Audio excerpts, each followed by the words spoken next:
আমার মেয়েদের ভিসা ছিল না, তো ওদের ভিসা জমা দেওয়ার জন্য আসা আর কি। আমাদের ছিল, মেয়েদের ছিল না, হঠাৎ করে বন্ধ হয়ে যাওয়ার জন্য ওদের ভিসা নাই, অনেক কষ্ট হয়ে গেছিলো আমাদের জন্য। তা আজকে খোলাতে আবার নতুন করে আসছে ওদের ভিসা দেওয়ার জন্য। অনেকদিন তো বদ্ধ ছিল, অনেক দিন বন্ধ ছিল। আজকে পুনরায় খুলেছেন, মানে কি কি উপকার হবে বলে মনে করছেন? আবার পুনরায় কি কি উপকার হবে আপনার যারা বিশেষ? এটা তো অবশ্যই, যেহেতু ওখানে আমার বাপের বাড়ি আছে, ওদের সাথে যোগাযোগ করতে পারতেছি না, দেখতে পারতেছি না, এই যে ওদের ভিসা ছিল না, সেই জন্য এখন ওদের ভিসা লাগাতে পারছি, আবার যেতে পারবো টেকনা বাপের বাড়িতে।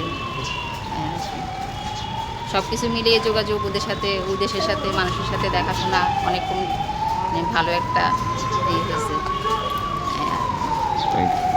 কেন এখানে আসা আপনাদের? আসছিলাম এখানে দাদা ভিসা লাগানোর জন্য, অনেকদিন বন্ধ আছিল তো, সেই জন্য আমরা আজকে কালকে নিউজে বলছিলাম চালু করছে আজকে, সেই জন্য আমরা আইছি। এখন চালু দেখছি, আমরা খুশি হয়েছি, ভিসা চালু হওয়ার কারণে আমরা খুশি। কথা কইছেন ভিতরে জমা দিছেন? হ্যাঁ, জমা দিয়েছি। কবে দিব কি কিচ্ছু কইছি? দিব 8 তারিখে। এখন দেওয়াটা একদম শর্টকাট করে দিয়েছে, 3 দিনের মধ্যে দিয়ে দেন। কোথায় যাবেন? আমি এখন যাবো হচ্ছে বাংলাদেশ। বাংলাদেশ কোন যাবো জায়গায়? হচ্ছে পশ্চিম, ফেনী পশ্চিম। আসার মূল কারণটা কি, কি কারণে কেন এখানে আসলেন? আমি এখানে ভিসা জমা দেওয়ার জন্য এসেছি। তো আমি বাংলাদেশ যাওয়ার খুবই ইচ্ছা, তো আমার ওখানে মামার তারা থাকে, তো ওখানে যাবো আর কি। এতদিন তো বদ্ধ ছিল, হ্যাঁ, এতদিন কি মানে এসে ট্রাই করেছিলেন? তার আগেও একবার এসেছিলাম, তো ওখানে কিছু ঝামেলা হচ্ছিল, তার জন্য হয়নি। আচ্ছা, তো আপনি আজকে আবার এসেছি। ভিসাটা কি ভিসা, কি ট্যুরিস্ট ভিসা আর মেডিকেল ভিসা, কি বিষয়ের জন্য আপনি অ্যাপ্লাই করেছিলেন? অ্যাকচুয়ালি ওখানে আমার রিলেটিভ থাকে, অনেকেই থাকে, তো তাদের সাথে মিট করার জন্য যাচ্ছি। কতদিনের ভিসা দিয়েছে দেবে? 1 বছরের জন্য apply করছি। 1 বছর। আপনার এখানে আসা অনেকদিন যাবত ভিসা কার্যক্রম বন্ধ আছিল, আজকে অনেকদিন যাবত করে খোলা হয়েছে। আমরা ভিসা আমরা লওয়ার জন্য অফিসে আসলাম, অসংখ্য আনন্দ লাগলো যে আজকে আমরা এইগুলি ভিসা আমরা পেয়েছি, অনেক আনন্দ লাগছে।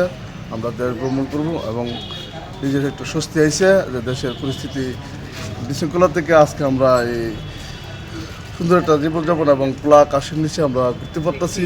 আমরা একটা অনেক মনের মধ্যে যে একটা এই দুঃসাহস এবং মনে যে কুদ ছিল, এটা আমরা আজকে বুঝতে পারছি যে আজকে আমরা নিঃসন্দেহে যে আমরা আজকে স্বাধীনভাবে আমরা ঘুরতে পারতেছি। আমরা কই যাবেন আপনি? বিভিন্ন দেশে মানে ইহানে যাইছেন, ইহান থেকে কই বাংলাদেশ কোন জায়গায় যাবেন?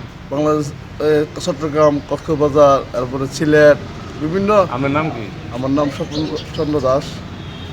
তারপরে অসুবিধার তো সম্মুখীন হবেনি, তো পাবলিক সার্ভিস কিছু বন্ধ থাকলে সম্মুখীন তো হতেই হবে অসুবিধা। কি নিতে আইছেন এখন? কেন আইছেন? ভিসা অ্যাপ্লাই করতে এসেছি। কোথায় যাবেন? চান্দিনা, বাংলাদেশ। তো খুশি নি এখন আবার চালু হয়েছে বলে? ডেফিনেটলি।